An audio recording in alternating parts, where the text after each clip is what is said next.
our captain's called for us to do a progressive hose lay. This is going to be a 3-man evolution.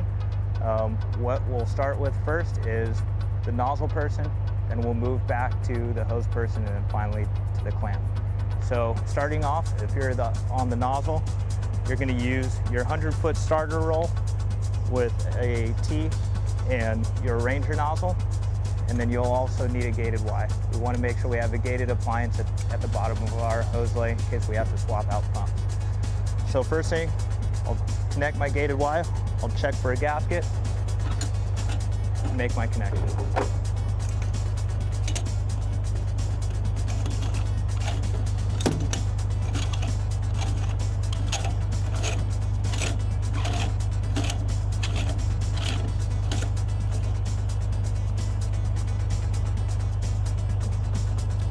Close my Y and open up my starter roll.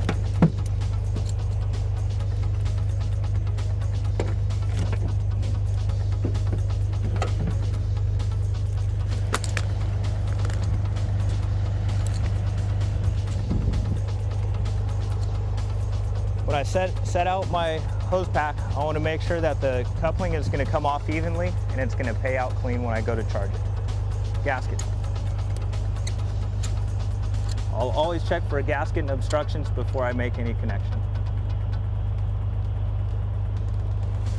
Now we're hooked up, ready to go. Our final thing we want to do before we start our hose lay is go through a LCES briefing with my crew, making sure we've established a lookout, we have common communications, we have a clear escape route and safety zone while we fight fire. So all that has been taken care of. My bail is shut off. I'm always going to be mindful of my T. I'm going to want to make sure that that's shut as well. Just checking the thumb screw here, and then I'll give myself water. As I charge my hose line, I can just pull up on these loops, letting it feed from the outside in.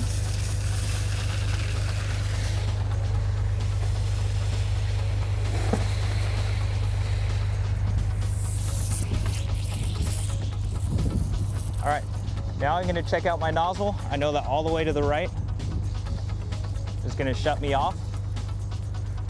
So I could crack my bail and adjust my nozzle down. My first setting that I'm going to come to is going to be a 20 GPM setting. If I keep opening the nozzle to the left, it's going to change to a 60 GPM setting, and you'll be able to see a difference in the flow. There's my 60 GPM setting. For this evolution, I'll stick with my 20 GPM. So I'm going to create a good safety zone. I'm going to anchor in my road where I'm going to start my hose lay. And then I'm going to start to progress. I'm going to knock down as much fire as I can out in front of me, stopping the forward progress of the fire. Then coming back down in front of my feet, I can adjust my nozzle out. And I want to leave about a 4-foot wet line behind me, making sure that it's secure. Out in front, knocking down the main fire ahead of me, and then about a 4-foot swath of wet line at my feet. As we progress, I can keep checking back. I'm going to be listening for my partners to communicate 10 feet and hose. So on the call of hose, I'm going to knock down as much fire ahead of me as I can, slowing the progress of the fire. I'm going to make sure a good wet line at my feet and have a safe working area to shut down water. When that's done, I'm going to call for a clamp. Clamp!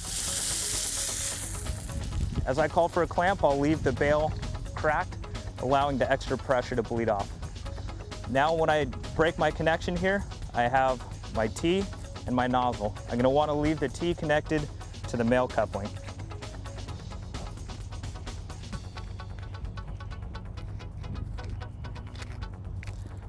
When I make my swap, my partner is going to throw the female coupling or the male coupling underneath, and I'm going to pass my male coupling back to him. Our exchange is going to be made male for male couplings. When I make my connection, I'm going to check for gaskets and obstructions, and I'm going to make my connection. First one done, we'll call for water 1. Second one done, we'll call for water 2. Since my partner finished before I did, I'm gonna call for water 2, double checking to make sure my bail is closed before I call for water. Water 2! Water coming!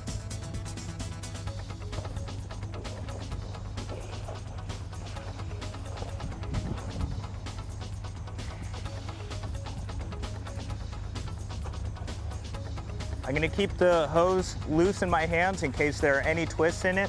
I'm gonna allow those kinks to pay out before I progress ahead. Now I know where my wet line has ended, about 10 to 15 feet in front of me, about the reach of my stream, so I could go ahead and progress my line up to the wet line to continue on. I wanna be mindful of water conservation while I'm putting in my hose lay. So I could work up to the edge of my wet line. I'll keep going with my hose lay.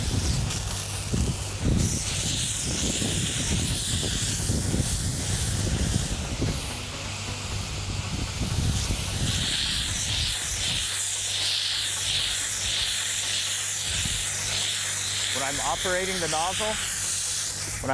the nozzle, I want to be sure that I'm turning circles. When I'm doing a circle pattern, I'm pushing all the burnt material back into the black. I want to be sure that I'm not pushing any embers into the green. Everything's going back into what's already burned.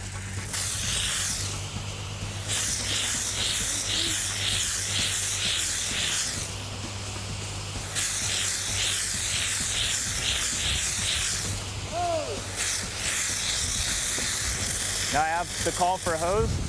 I'm gonna knock down in front of me, make sure I have a good safe area, call for clamp. Clamp! My call for clamp, I'll go ahead, leave the nozzle cracked to help bleed out pressure. Once I'm opened up, again, I'm gonna make and break my connection. So I'll break off my nozzle.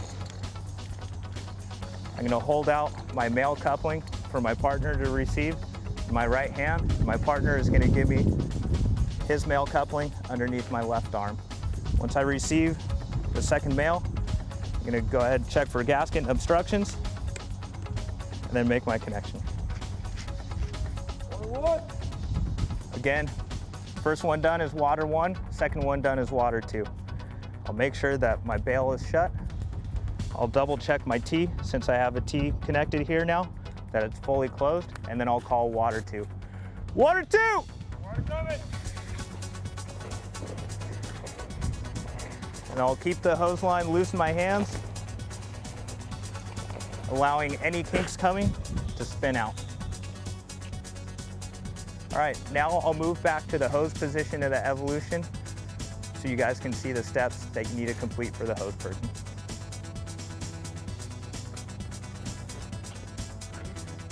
If you're the hose, your job is to keep your 10-foot spacing behind your nozzleman and pretty much take up all the work advancing the line for him. So all he has to worry about is what he's doing with his nozzle.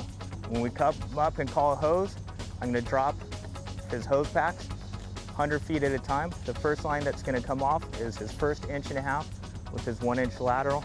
And then his second line that's gonna come off is his 1.5 inches with the forestry T connected. All right, we've got a call for water 2. Our nozzleman's ready to keep working. So I'm gonna help him pay out loops until I get the spacing that I want. And then as I advance, I'm just gonna keep an eye on the hose behind me. I'm gonna make sure that myself and my partner behind us are keeping the line in the wet. 10 feet! I'm gonna give him incremental distances so he anticipates where we're gonna stop.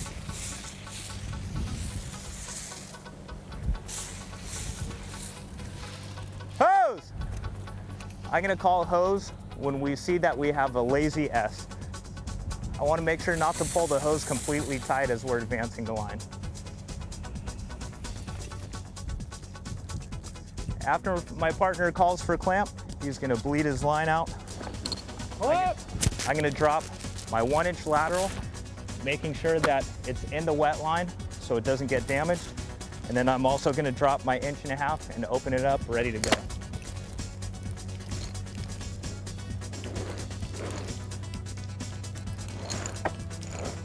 When I open up my hose pack, again, we want to be mindful of where this female coupling is coming off, where we're going to make our connection. I'm going to take my male coupling and I'm going to place it underneath my nozzleman's left arm, and he's going to take his male coupling and pass it back on his right-hand side. Now I'm going to bring the male coupling connection back, being mindful of my roll. I'm going to bring my female connection, check for gasket and obstructions, then make my connection. Since my connection was done first, I'll call out water one, water one! When his connection is done, since he's the second one to be completed, he'll call out water two. When the clamp man hears water two, he'll send water. I could either let the pack charge on its own, or I could gently let the flakes come up out of the pack. What I don't want to do is start to pull flakes out of my hose bundle before it's ready to charge. Once my nozzleman starts to advance, I can start pushing loops out of my hose pack until I have my desired spacing, and then I'll keep following him, taking up all the tension for him. Again, I'm going to call out incremental distances for him, 10 feet! And then check for the lazy S and call it hose. Hose! I want to be mindful on my call for hose. I want to leave my nozzleman enough reaction time to stop. I don't want to call it late because I'll run the chance of pulling the line too tight. Okay, again, we're clamped. I'm going to release the second hose pack off of his back.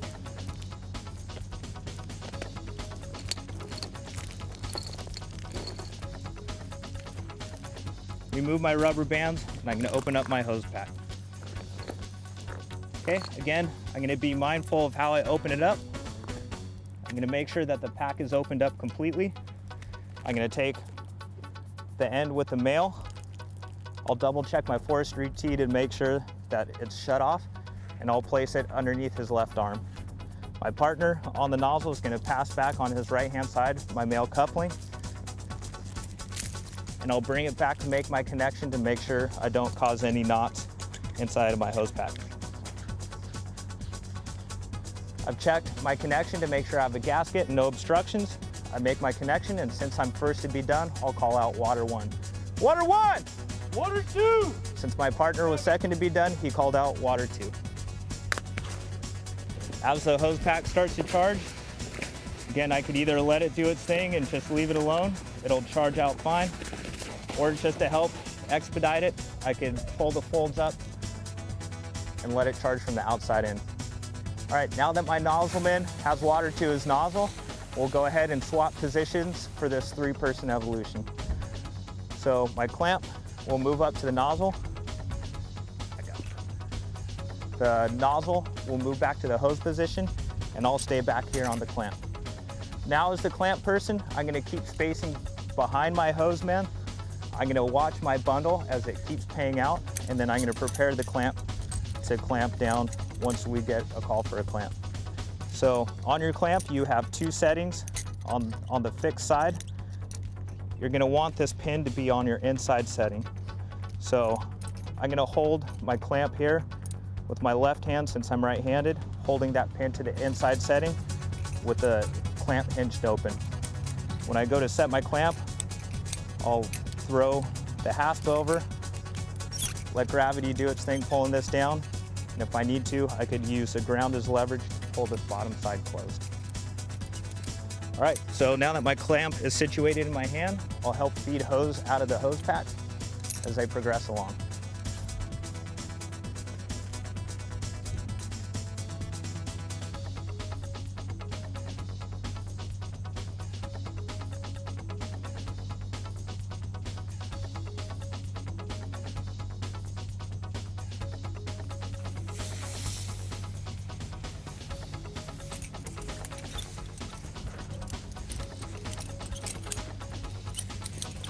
Once I achieve the spacing that I want, I'll go ahead and follow up, keeping an eye to make sure our hose line stays in the wet line.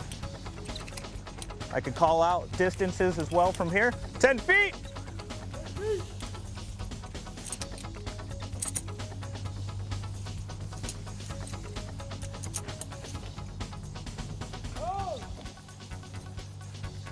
When I get the call for a hose, I'm gonna wait for the call for a clamp from my partner.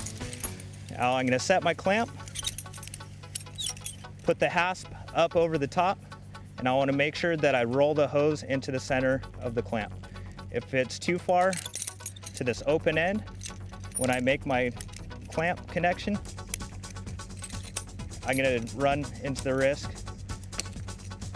If it's near this open end, I'm gonna run into the risk of pinching my hose and causing a leak.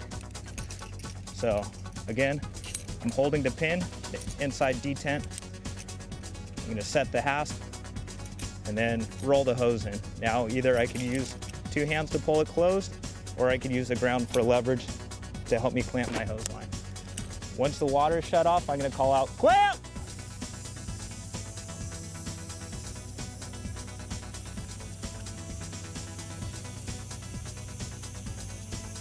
Now I'm gonna keep an eye on my partners for their connection, as well as keeping an eye on our line behind us. If I see anything of concern where I don't think our wet line's gonna be secure, I'll communicate it back up to my teammates.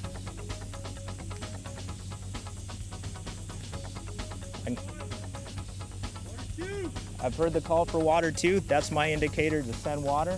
Before I open up my clamp, I'll verbalize water coming. Water coming! Once I've released my clamp, I'll reset my clamp in my left hand with the pin on the inside detent, and I'll move up to my hose bundle to help them pay out the hose.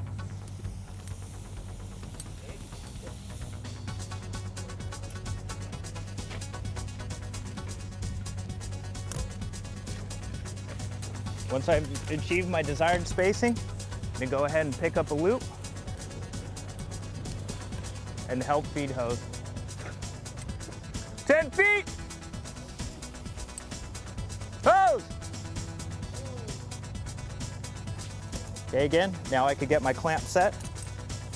I've held on the inside detent, rolled the hose to the inside, get the hasp up and over, roll the hose to make sure it's in the center of my clamp. I could go ahead and clamp my hose.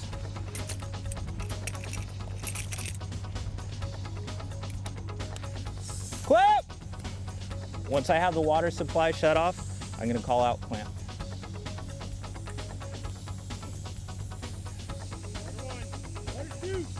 All right, so I've heard the call for water 2. That's my indicator to go ahead and supply water once again. Water coming! So I'll call water coming and release my clamp. Now we'll go over field clamping procedure. So field clamping is gonna be without a mechanical hose clamp. What I'm gonna wanna do is pull a large loop of hose.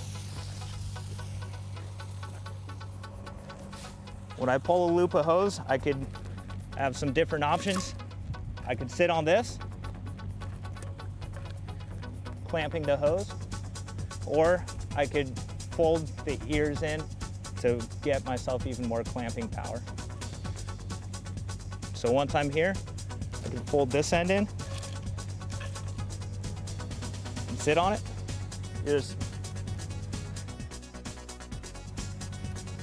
then fold this end in.